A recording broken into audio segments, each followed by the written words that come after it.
This one is coming from Bia. I don't know what happened. She deleted her account, maybe deactivated it, maybe she needed a moment, but I'm not going to be able to tag her for this video because it says account not found. But I know it's from Bia because she said, hey, it's me, Bia. So I know it's her. Before we get into it, just remember, like, comment, save, share, do all the things. My YouTube link is in my bio. Okay, I love you guys. Bye. Not really bye, we're getting into the story. Hello Riley, it's me Bia. Thank you for sharing my story, I appreciate it. Also, please excuse my broken English. I'm going to share with you my birth story told to me by my mother and my aunt. Since I was in my mother's womb, it looks like death wanted me pretty badly. When I was 14, my aunt told me, and later confirmed by my mother, that she took me to a midwife at her request for a schmishmortion. She told me that the midwife would use a metal thin bar to perform the schmishmortion. When she and my mom arrived and the midwife wanted to perform, my aunt told me that the metal bar bent backwards and she barely got it out safely. She told me that she froze and informed my mom that she can't perform the schmishmortion, that she didn't encounter such a strong pregnancy. This would be the most accurate translation from my original language.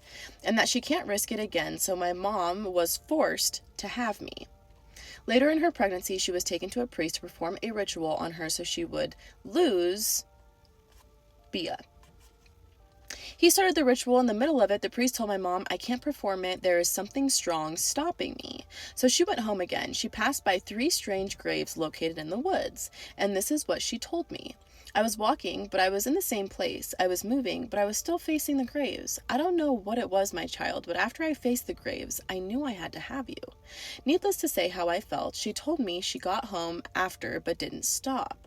Although she said she knew I won't die.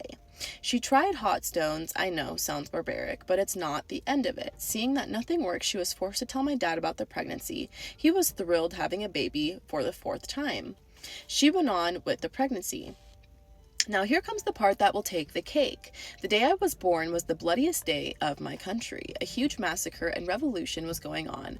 My kind of people were considered plague and they had to be deported to another country. My dad and his family were living outside of town in a woody area, very few houses, no lights.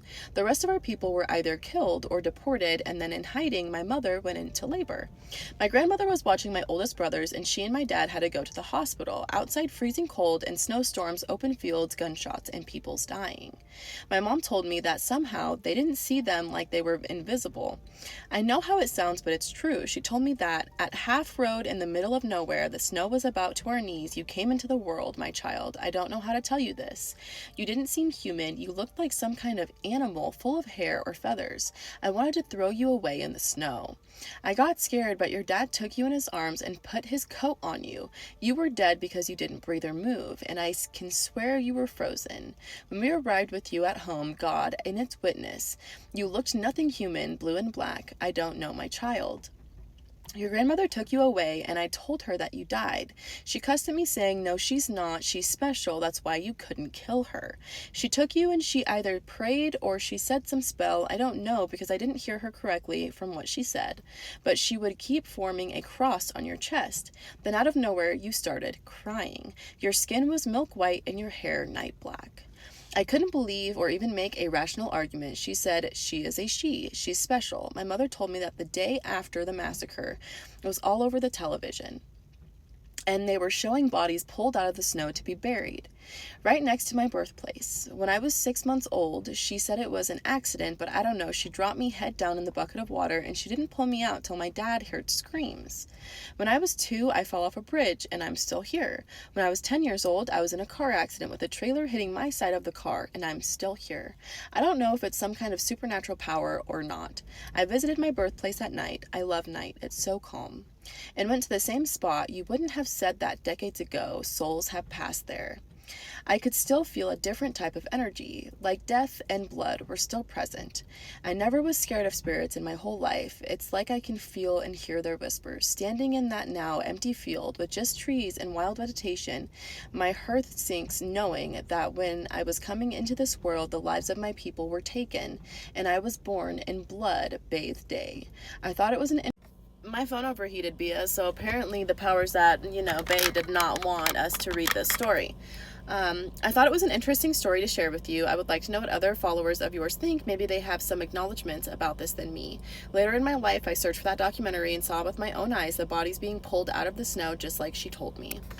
Now, Bia's last story was pretty cray. It was pretty crazy. And this one's pretty crazy as well. It really feels like something wanted her to be here. If anyone does have any like idea of what's going on, I know I have a lot of people that follow witchcraft and have done a lot of research on my page. So maybe you guys can give her kind of like an idea, because this is really creepy and scary and really sad that this all happened on that day in that way. And I really hope your mom treated you with kindness and love your whole life, even though it was kind of like not something that she wanted. That hurts so bad to say out loud. Um, yeah, I love you, girl. I'm so sorry. This is a heart-wrenching story.